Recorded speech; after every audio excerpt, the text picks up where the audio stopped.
BRS रुकने कानून साज कौंसिल के कविता ने कहा कि मरकज की मोदी हुकूमत ताउन नहीं करती है, तब भी अपोजिशन पार्टियां कितनी ही परेशानी का बायस बने, रियासत तेलंगाना की तरक्की नहीं रुकेगी। रुकने कानून साज कौंसिल के कविता ने आज कानून साज कौंसिल में गवर्नर की तकरीर के लिए शुक्रिया की तहरीक में पर मुबाहिस में हिस्सा लिया। उन्होंने कहा कि हमारी रियासत तेलंगाना ने मुल्क में जो तरक्की हासिल की है, इसे गवर्नर ने अपनी तकरीर में बिल्कुल हैरत अंगेज करार दिया। नौ तश्कील शुदा रियासत की तरक्की उसी वक्त मुमकिन है जब ऐसा लीडर हो जिसके पास इंसान दोस्त नुक्ते नजर, मुतबर्रिर मिजाज और अमल हो। ऐसे ही एक लीडर वज़ीर आला केसीआर हैं। उन्होंने बताया कि तमाम लोगों के लिए ये फख्र की बात है कि वज़ीर आला केसीआर ने रियासत तेलंगाना को बेमिसाल तरक्की की सिमत गामजन किया है। कविता ने कहा कि रियासत में जारी हर प्रोग्राम और स्कीम मुल्क की तमाम रियासतों के लिए एक तरकीब है। उन्होंने कहा कि तकरीबन 17-18 रियासतों से तेलंगाना आए और कई प्रोग्रामों का मुतालबा किया। कविता ने कहा कि ये हमारी रियासत और सीएम केसीआर के लिए एक एजाज की बात है कि उज़राए आला अरविंद केजरीवाल और भगवंत सिंह मान, जिन्होंने हाल ही में खम्मम में मुनक़िदा बीआरएस के जलसे आम में शिरकत की और हमारी रियासत में लागू की गई कंटी वेलुगु स्कीम से मुतासिर होकर ऐलान किया कि वो अपनी रियासतों में भी इसे नाफिज करेंगे।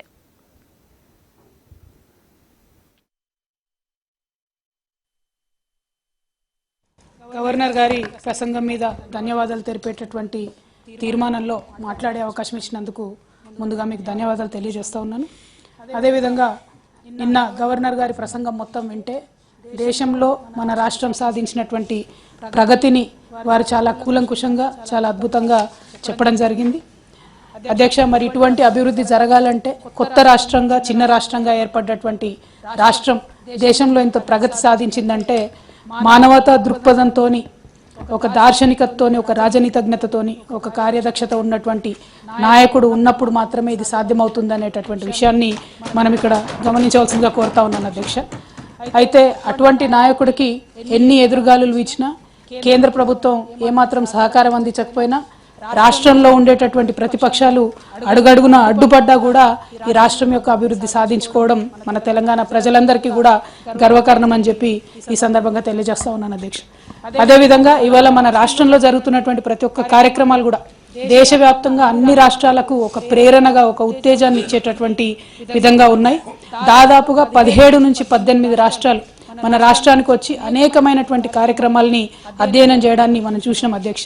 నిన్నగాక మొన్న ఖమ్మంలో పెద్ద ఎత్తున సభ జరిగితే 2 రాష్ట్రాల ముఖ్యమంత్రులు కేజ్రీవాల్ గారు, అదేవిధంగా భగవంత్ సింగ్ మాన్ గారు మన దగ్గర జరిగేటటువంటి కంటి వెలుగు కార్యక్రమంతోని స్ఫూర్తి పొంది వెంటనే వారి రాష్ట్రాల్లో చేస్తామని చెప్పి ప్రకటించడం నిజంగా కూడా మన రాష్ట్రానికి, మన గౌరవ ముఖ్యమంత్రి గారికి దక్కినటువంటి గౌరవంగా నేను భావిస్తా ఉన్నాను అధ్యక్ష।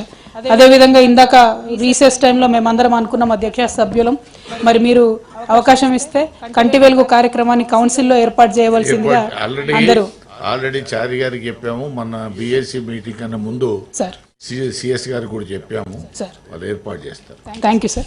అదేవిధంగా సార్, ఏ రాష్ట్రమైనా కూడా ప్రగతి సాధించిందని తెలియాలంటే ఒకే ఒక కొలమానం ఉంటుంది సార్, ఆ రాష్ట్రంలో ఉన్నటువంటి ప్రజల యొక్క తలసరి ఆదాయం ఎంత ఉండే, ఎంత పెరిగిందన్నది మాత్రమే ఆ రాష్ట్రం యొక్క సర్వతోముఖ అభివృద్ధిని తెలియజేస్తుంది। కాబట్టి 2014లో అంటే తెలంగాణ రాష్ట్రం ఏర్పడి మన రాష్ట్ర తలసరి ఆదాయం 1,24,104 రూపాయలు ఉండింది అధ్యక్ష।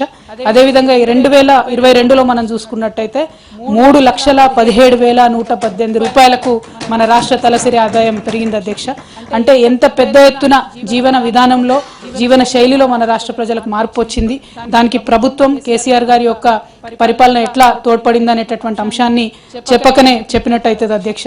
ఏ రంగం తీసుకున్నా అధ్యక్ష, అది విద్య కావచ్చు, వైద్యం కావచ్చు, వ్యవసాయం కావచ్చు, ఉద్యోగ ఉపాధి కల్పన కావచ్చు, పెన్షన్లు కావచ్చు, పెట్టుబడులు కావచ్చు, పరిశ్రమలు కావచ్చు, పల్లె ప్రగతి కావచ్చు, పట్టణ ప్రగతి కావచ్చు అధ్యక్ష, అది అడవుల పెంపకం కావచ్చు, ఆలయాల అభివృద్ధి కావచ్చు, దళిత వర్గాల అభివృద్ధి కావచ్చు, మైనారిటీల అభివృద్ధి కావచ్చు, బీసీ వర్గాల అభివృద్ధి కావచ్చు, అగ్రవర్ణ పేదల సంక్షేమం కావచ్చు, ఇట్లా ఏ ఒక్క అంశాన్ని మీరు తీసుకున్న అధ్యక్ష మన ప్రభుత్వం ఎవరిని కూడా విస్మరించలేదు। ప్రతి ఒక్కరిని కూడా కాన్ఫిడెన్స్ లోకి తీసుకొని ప్రతి ఒక్కరి సమస్యలను తమ సమస్యలుగా భావించి మరి నడిచినాం కాబట్టే ఈ అభివృద్ధి సాధ్యమైందని చెప్పి నేను నమ్ముతా ఉన్నాను అధ్యక్ష।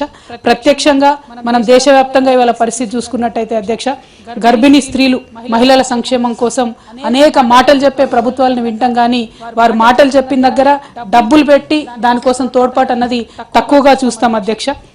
ఇక్కడ మన రాష్ట్రంలో ఇవాళ పల్లరాజేశ్వరరెడ్డి అన్న గారు మాట్లాడుతూ చెప్పారు, మాతా శిశు మరణాల సంగతి చూసుకుంటే 1,00,000 ప్రసవాలు జరిగితే అధ్యక్ష మన తెలంగాణలో ఇదివరకు 92 మంది ఆడబిడ్డలు ప్రసవ సమయంలో చనిపోయేవాళ్ళు అధ్యక్ష. ఇవాళ మనం చేపట్టినటువంటి